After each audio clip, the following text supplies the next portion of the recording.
Brasil, Rússia, Índia, África do Sul e principalmente a China estão criando uma nova ordem mundial. E você precisa ficar atento ao que está acontecendo, porque isso pode significar a última vez que você vai ter a oportunidade de comprar Bitcoin. E aí, galera do canal, Tony aqui, bem-vindos a mais um vídeo. No vídeo de hoje eu vim trocar uma ideia com vocês sobre essa nova ordem mundial que está surgindo aqui no nosso planeta, para a gente entender quais impactos isso vai ter, até para quem investe, para quem opera no mercado, ficar ligado no que vai acontecer. Como eu falei para vocês, isso pode significar a última oportunidade que você vai ter de comprar o seu Bitcoin. Primeiro, eu já tinha gravado um vídeo aqui para vocês falando sobre a criação da moeda pro BRICS, né? Porque para a gente fazer comércio internacional hoje, a gente usa o dólar, né? Só que a China já firmou acordos com o Brasil e com a Rússia, também com a Índia e a África do Sul, para eles fazerem negociações nas suas moedas sem passar pelo dólar, né? Sem utilizar o dólar como uma moeda para liquidação. E daí tem toda aquela questão lá da criação da moeda única para o Mercosul, ou moeda comum para o Mercosul, que seria ali Brasil, Argentina, talvez o Uruguai.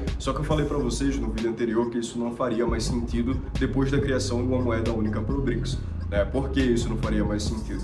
Pelo seguinte motivo, porque a Argentina ela está querendo entrar no BRICS, o BRICS quer a Argentina, o BRICS quer o Uruguai, ou seja, não faria sentido ter uma moeda para o Mercosul, tendo em vista que a Argentina já fizesse parte do BRICS, e não só a Argentina e o Uruguai, não só países da América do Sul, mas também a Arábia Saudita e Irã, que pode causar um baque enorme aí para os Estados Unidos. Também a entrada desses países dentro do BRICS. Então seria o BRICS mais uma moeda única para o BRICS mais para a gente fazer comércio internacional com os países membros. E no vídeo anterior vocês me perguntaram muito, pô Tony, mas isso pode significar o fim do dólar de fato? Vai acabar o dólar?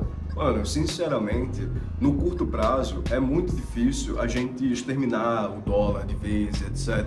Só que no longo prazo, até no médio prazo, isso não é uma coisa difícil de se acontecer. Teve um cara, que era o Balaj, eu acho, se não me engano, que ele fez uma aposta que o Bitcoin iria bater $1 milhão em 3 meses, se eu não me engano, mas ele estava falando sobre essa questão da hiperinflação dentro da moeda americana, de uma crise nos Estados Unidos, e por isso o Bitcoin bateria $1 milhão.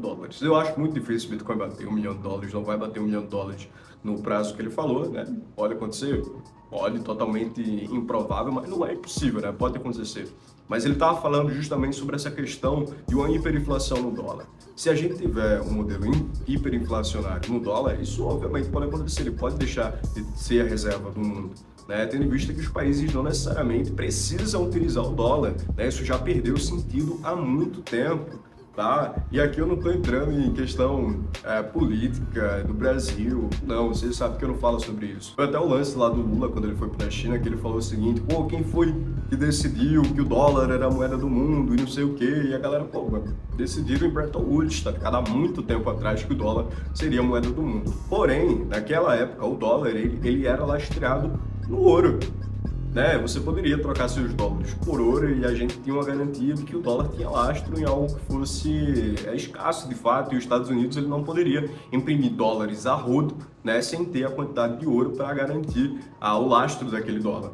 Só que o que é que acontece? Um tempo depois, esse lastro do dólar com ouro sumiu, né? Numa simples canetada de um presidente lá, que eu não me engano, não sei qual foi o presidente, não vou me arriscar a falar aqui, mas enfim, o cara falou, tá, a partir de hoje o dólar não é mais conversível em ouro e vocês vão ter que acreditar que a nossa moeda vale porque ela vale, tá ligado? Ou seja, vale ela, né? E desde então o dólar vem se inflacionado pra caramba, sobretudo nos últimos anos, quando a gente teve as medidas assistencialistas lá nos Estados Unidos, via estímulo cheque, né? O cheque chegava na casa da pessoa com vários dólares, então eles imprimiram dinheiro pra caramba.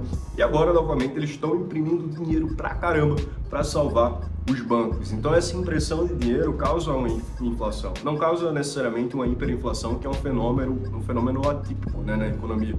Mas causa sim uma inflação muito forte do dólar, e os países eles já estão pensando que essa dependência do dólar ela é nociva. Assim como eu falei para vocês, eu acredito que a dependência de qualquer país ao dólar seja extremamente nociva.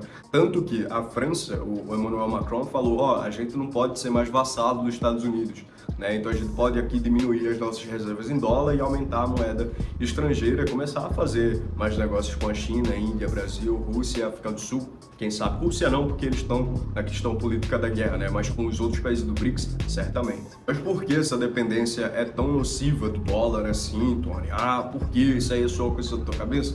Não, é uma dependência totalmente nociva pelo seguinte motivo. Os Estados Unidos, quando ele está com inflação alta, ele exporta a sua inflação. E assim, como eu sempre falo, o Banco Central dos Estados Unidos, para manter os Estados Unidos de pé, ele fode o mundo inteiro, né? Quando os Estados Unidos ele sobe a taxa de juros, como o dólar é a moeda do planeta, ele obriga todos os países a subirem também a sua taxa de juros. E não necessariamente aqueles países eles estão no momento que deveria subir a taxa de juros. Talvez naquele país a taxa de juros deveria estar baixa, né? Mas graças aos Estados Unidos a gente tem que manter a taxa de juros alta. Então a gente segue a tendência do dólar. E eu acredito que isso vai se acabar aos poucos, né? Não vai ser de uma vez que o dólar deixa de ser a moeda do mundo. Não, tá fora de cogitação. O dólar ele ainda vai continuar sendo a moeda do mundo por muito tempo, caso não aconteça algum fenômeno atípico aí na economia. Mas fato é que os países eles estão vendendo as suas reservas em dólares e começando a adquirir mais moedas relacionadas aos BRICS. E outra coisa também que muita gente não fala, né? A China está com um projeto da nova Rota da Seda, que o Brasil ele pode entrar nessa nova Rota da Seda. O que seria isso? Seria basicamente aumentar o investimento em infraestrutura nos países. A China tem lá um poolzinho de alguns trilhões de dólares, né, guardado para investir em infraestrutura em países emergentes, que é o caso do Brasil, como é o caso da Argentina, como é o caso do Uruguai. Então o Brasil está sendo cogitado para entrar nessa nova Rota da Seda e receber investimentos chineses. Isso é bom para o Brasil? No curto prazo mas no longo prazo você tem o colateral da dependência da China, né? Porque para você aceitar esse investimento chinês, você tem que ceder diversas outras coisas, assim como acontece com o FMI, Fundo Monetário Internacional. Ele investe sim em alguns países, mas em troca ele coloca algumas regras naquele país. Então, se o Brasil entrar na nova Rota da Seda, certamente a gente vai ter que ceder algumas coisas para a China, e que eu, particularmente, eu acredito que não seja bom nem no curto, nem no médio, nem no longo prazo, porque a China é uma ditadura, todo mundo sabe disso, e tem uma pressão muito forte do governo. Porém, uma coisa que eu falei para vocês no começo desse vídeo, isso pode significar a última vez que você vai poder comprar os seus bitcoins, né? Você vai poder se proteger dessa nova ordem mundial que está surgindo. Por quê? Porque os países do BRICS, eles já estão acelerando a criação das suas CBDCs, que são Central Bank Digital Currencies, basicamente uma criptomoeda do Banco Central. Na China já existe, aqui no Brasil o Banco Central já apresentou um projeto que é muito mais fraco do que o projeto chinês, mas na Índia também já está se cogitando a criação de CBDC. Ele já tem um sistema de pagamento bem mais inovador, como o Pix aqui no Brasil, mas eles estão querendo inserir a questão da CBDC, e também a África do Sul está entrando nesse rumo, mano. O que é que isso significa? Se o governo ele tem controle total sobre a moeda, no caso, sobre a CBDC, ele pode travar a tua compra de Bitcoin, tá ligado? Se ele tem o controle da CBDC, é só escrever no contrato inteligente da CBDC dele que, essa moeda não pode ser utilizada em corretoras de criptomoeda. Essa moeda não pode ser usada para comprar criptomoedas, por exemplo.